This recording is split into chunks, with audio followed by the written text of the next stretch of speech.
Soy Job y esta es la historia de mi sufrimiento. Pero antes de profundizar en las pruebas que me sobrevinieron, permítanme relatar mi vida antes de estos acontecimientos fatídicos. Nací y crecí en la tierra de Uz, una zona al este de Canaán, en un tiempo cuando la sabiduría y la rectitud eran altamente valoradas.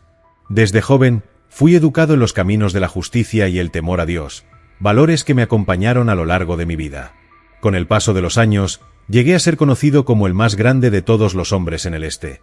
Mi reputación no se basaba únicamente en la riqueza material, aunque tenía en abundancia. Poseía 7.000 ovejas, 3.000 camellos, 500 yuntas de bueyes y 500 burros. Mi rebaño se extendía por vastos pastizales, y caravanas cargadas de bienes recorrían las rutas comerciales bajo mi cuidado. Una multitud de sirvientes atendía mis propiedades y mi nombre se pronunciaba con respeto en los mercados y en las tiendas de los nómadas. Pero la verdadera fuente de mi prestigio residía en mi conducta. Era conocido como un hombre de integridad y rectitud, que temía a Dios y se apartaba del mal. Mi vida estaba guiada por la justicia y la compasión. No dudaba en ayudar a quienes necesitaban, ya fueran huérfanos desprotegidos o viudas desamparadas. Las palabras del Altísimo eran mi guía, y la seguía con devoción inquebrantable. Mi familia era mi mayor tesoro. Estaba bendecido con 7 hijos y 3 hijas, todos criados para honrar a Dios y respetar a sus vecinos. Nuestro hogar era un lugar de alegría y celebración. Regularmente, mis hijos se reunían para banquetes, turnándose como anfitriones. Después de cada ciclo de festividades, me levantaba temprano y ofrecía holocaustos por cada uno de ellos, pensando, quizás mis hijos han pecado y han maldecido a Dios en sus corazones. Esta era mi costumbre constante. La vida que llevaba era considerada ejemplar por mis contemporáneos. Muchos venían a mí en busca de consejo, y mi palabra era respetada en las asambleas de los ancianos. Cuando hablaba, todos guardaban silencio. Cuando sonreía, los animaba. Elegía el camino para ellos y presidía como un rey entre sus tropas, como quien consuela a los que lloran. Sin embargo, no todo en mi vida era perfecto. Vivíamos en un tiempo de incertidumbres, donde tribus nómadas atacaban frecuentemente los asentamientos y caravanas. La amenaza de invasiones de Chouns y caldeos era constante, pero confiaba en la protección divina y en la fuerza de mis sirvientes para mantener a mi familia y propiedades a salvo. En aquellos días, la religión impregnaba cada aspecto de nuestra existencia. Creíamos que Dios recompensaba a los justos con prosperidad y castigaba a los malvados con adversidades. Esta creencia estaba profundamente arraigada en nuestra cultura y yo, en mi piedad, era visto como un ejemplo viviente de esta verdad. Pero lo que nadie sabía, ni siquiera yo, era que mi fe estaba a punto de ser puesta a prueba. De maneras que nunca podría haber imaginado. En los salones celestiales se estaba a punto de llevar a cabo una conversación que cambiaría el curso de mi vida para siempre. Imaginen, si quieren, al concilio divino reunido, Dios mismo, en su inconmensurable majestad, presidía sobre los seres celestiales, y entre ellos, emergiendo como un intruso no invitado, estaba Satanás, el acusador. Fue en este escenario cósmico donde se mencionó mi nombre. ¿Has considerado a mi siervo Job?, preguntó el Señor. No hay nadie en la tierra como él, irreprochable y recto, que teme a Dios y se aparta del mal. Poco sabía yo que estas palabras divinas, aunque eran un supremo cumplido, serían el preludio de mi prueba. Satanás, en su astucia, cuestionó la autenticidad de mi fe. ¿Acaso Job teme a Dios sin razón? ¿No has establecido un cerco alrededor de él, de su casa y de todo lo que tiene? Has bendecido la obra de sus manos y sus rebaños se extienden por toda la tierra. Pero, si extiendes tu mano y tocas todo lo que tiene, seguramente te maldecirá en tu propia cara. Estas palabras, pronunciadas en los reinos celestiales, resonarían en mi vida de maneras que nunca podría prever. Se concedió permiso y se preparó el escenario para una prueba que pondría a prueba los límites de mi fe y resistencia. Mientras tanto, en mi hogar en Uz, continué con mi vida habitual, ajeno al drama cósmico que se desarrollaba. Supervisaba mis rebaños, asesoraba a los necesitados y ofrecía sacrificios a Dios. La paz y prosperidad que conocía estaban a punto de ser sacudidas hasta sus cimientos. Es importante entender el contexto cultural en el que vivía. En la antigua Mesopotamia, la riqueza no era simplemente una cuestión de comodidad, sino un signo tangible del favor divino. Cada oveja, cada camello, cada parcela de tierra era vista como una bendición directa de Dios. Mi posición como el más grande de todos los hombres en el Este no era solo un título de prestigio social, sino una afirmación de mi supuesta rectitud ante el Altísimo. Las leyes y costumbres de nuestra época eran estrictas. La hospitalidad era sagrada y negarse a ayudar a alguien en necesidad se consideraba una grave ofensa, no solo contra el hombre, sino contra Dios mismo. Me esforzaba por satisfacer e incluso superar estas expectativas, no por obligación, sino por una convicción genuina de que era lo correcto. Mi rutina diaria era un testimonio de esta devoción. Al amanecer, me levantaba para ofrecer sacrificios durante el día en que supervisaría mis negocios con justicia y equidad. Por la noche, reunía a mi familia para momentos de instrucción y adoración. El temor del Señor es el principio de la sabiduría, solía decirles a mis hijos, repitiendo las antiguas tradiciones de nuestro pueblo. Poco sabía yo que cada aspecto de esta vida que valoraba, mi riqueza, mi familia, mi salud, mi reputación, sería puesto a prueba.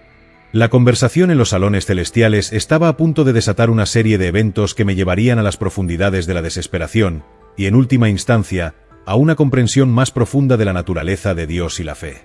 A medida que el sol se ponía en ese día fatídico, me retiré a dormir, agradecido por otro día de bendiciones, sin saber que el amanecer traería el comienzo de un viaje que pondría a prueba cada fibra de mi ser. La historia de mi sufrimiento estaba a punto de comenzar, pero con ella vendría una revelación de la grandeza y el misterio de Dios que nunca podría haber imaginado en mis días de prosperidad. El día amaneció como cualquier otro, pero pronto me di cuenta de que algo estaba terriblemente mal. Un siervo llegó corriendo, sin aliento y con una cara pálida y aterrorizada. «Mi señor», dijo temblando, «los Chouns han atacado. Tomaron los bueyes y los burros y mataron a los otros sirvientes. Solo yo escapé para contártelo».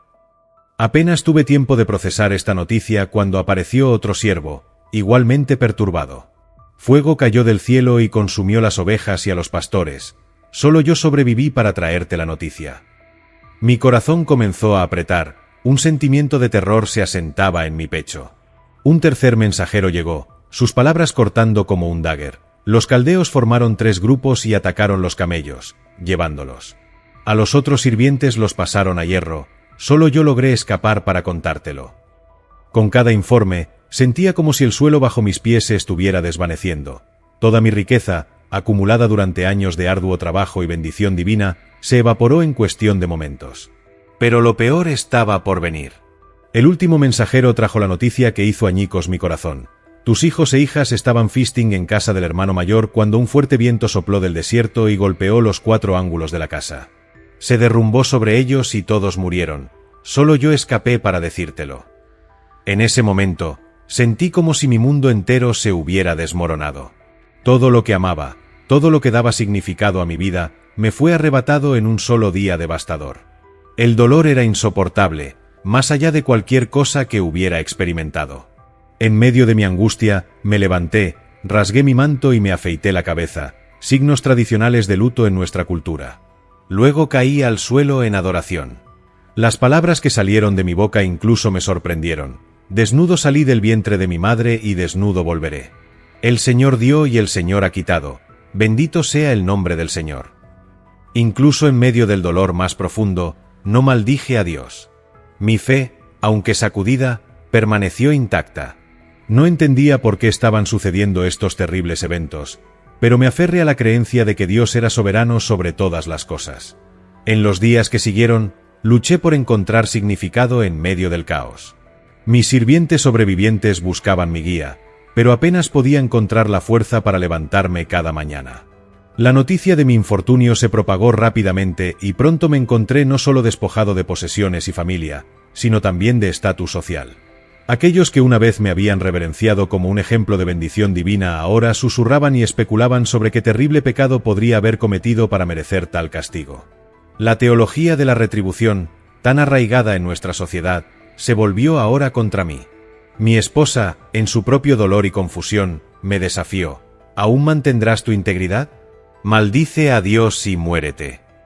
Sus palabras me hirieron profundamente, pero respondí. Hablas como una de las mujeres necias. Recibiremos el bien de Dios y no recibiremos el mal. Poco sabía yo que esta prueba era solo el comienzo. En los salones celestiales se estaba llevando a cabo una segunda conversación. Satanás, No satisfecho con mi respuesta inicial, argumentó que solo mantenía mi integridad porque mi propia piel había sido perdonada. Con permiso divino, se le concedió la autoridad para atacar mi salud, con la única restricción de salvar mi vida. Así, en un abrir y cerrar de ojos, fui afligido con terribles llagas de pies a cabeza. Mi cuerpo, una vez sano y fuerte, se convirtió en una constante fuente de dolor y malestar. Sentado entre cenizas, me raspé las heridas con un trozo de cerámica, buscando alivio de mi sufrimiento físico. En este punto de total desolación, 3 de mis amigos, Elifaz, Bildad y Zur, vinieron a visitarme. Cuando me vieron de lejos, apenas me reconocieron.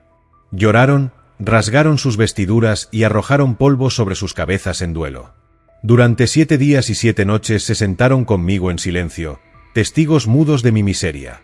Mientras permanecían en silencio, yo luchaba internamente. Cuestionaba el propósito de mi sufrimiento, la justicia de Dios, el significado de mi propia existencia. La fe que una vez parecía inquebrantable ahora era probada más allá de sus límites. Fue en este momento de profunda oscuridad que comencé a vocalizar mi angustia, iniciando una serie de lamentos y preguntas que marcarían el comienzo de un largo y doloroso diálogo, no solo con mis amigos, sino con el mismo Dios. El silencio de mis amigos, que inicialmente fue un consuelo, se volvió opresivo. Cuando finalmente abrí la boca, fue para maldecir el día en que nací. Perecer el día en que nací, grité, y la noche en que se dijo, ha nacido un niño. Mi angustia desbordó en palabras amargas que cuestionaban el propósito de mi existencia en medio de tanto sufrimiento. Fue Elifaz quien respondió primero con palabras que creía reconfortantes. Comenzó a exponer su visión sobre mi situación. «Considera esto», dijo, «¿quién, siendo inocente, ha perecido? ¿Dónde han sido destruidos los rectos?» Su lógica era clara. El sufrimiento es resultado del pecado. Si estaba sufriendo, debía haber alguna transgresión oculta en mi vida. Bildad y Zur siguieron la misma línea de razonamiento. Cada uno a su manera insistió en que mi sufrimiento era un castigo divino, un llamado al arrepentimiento. Sus palabras, aunque bien intencionadas, eran como sal en mis heridas.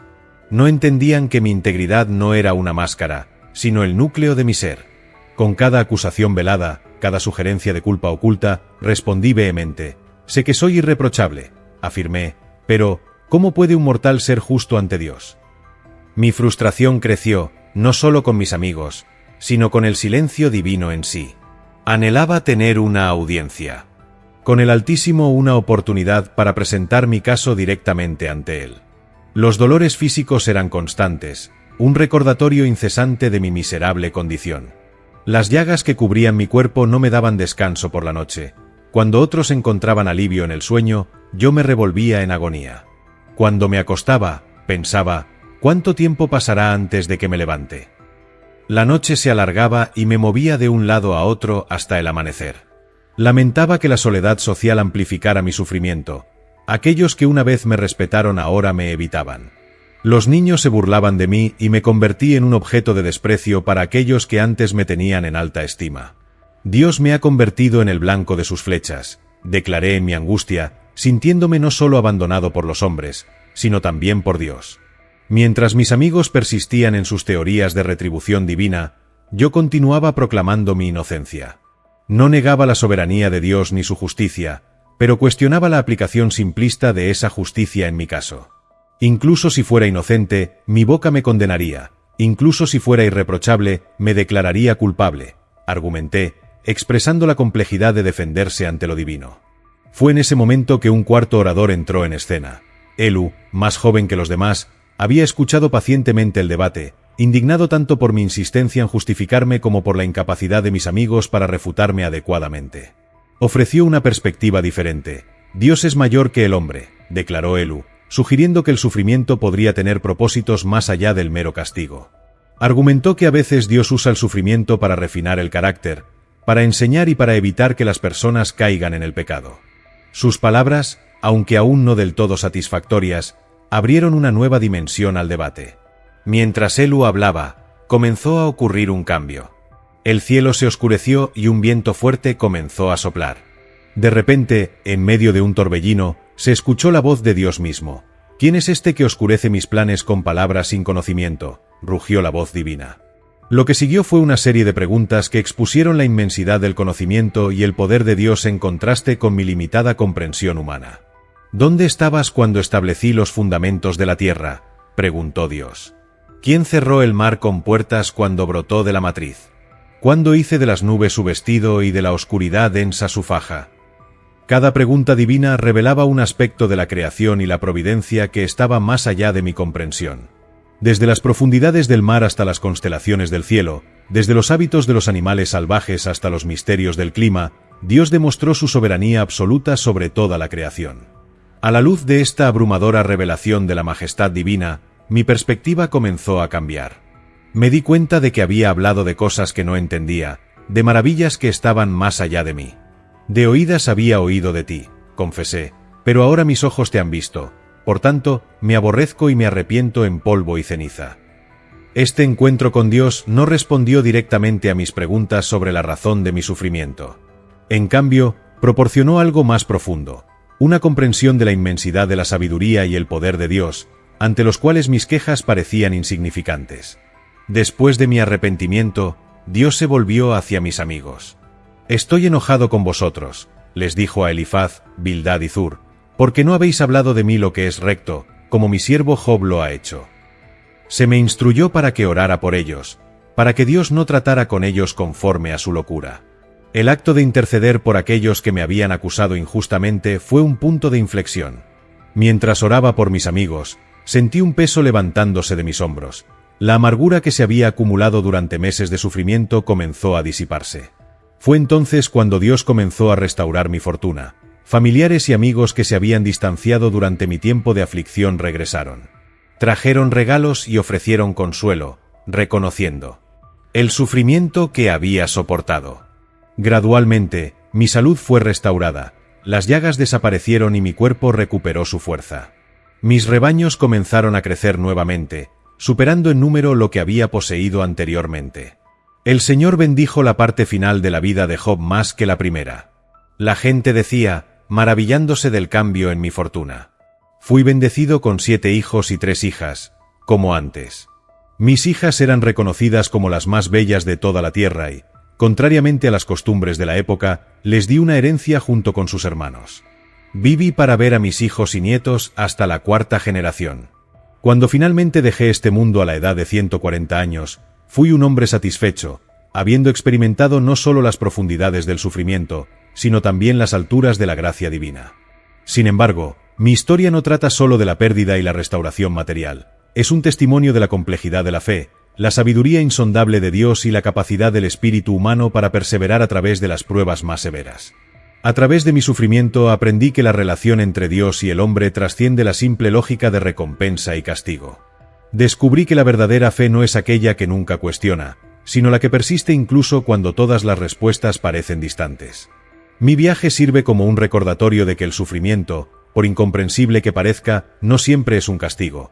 A veces es un misterio que nos lleva a una comprensión más profunda de Dios y de nosotros mismos. Al compartir mi historia, espero que aquellos que enfrentan sus propias pruebas encuentren consuelo y fortaleza. Que sepan que incluso en las noches más oscuras del alma hay esperanza, pues el Dios que permite el sufrimiento es el mismo que, en su infinita sabiduría y amor, obra todas las cosas para el bien de quienes lo aman. Así concluyo mi relato, no como un hombre que ha encontrado todas las respuestas, sino como alguien que ha aprendido a confiar incluso sin comprender completamente. Que mi historia sirva como un testimonio de la fidelidad de Dios y la resiliencia del espíritu humano ante las adversidades más profundas.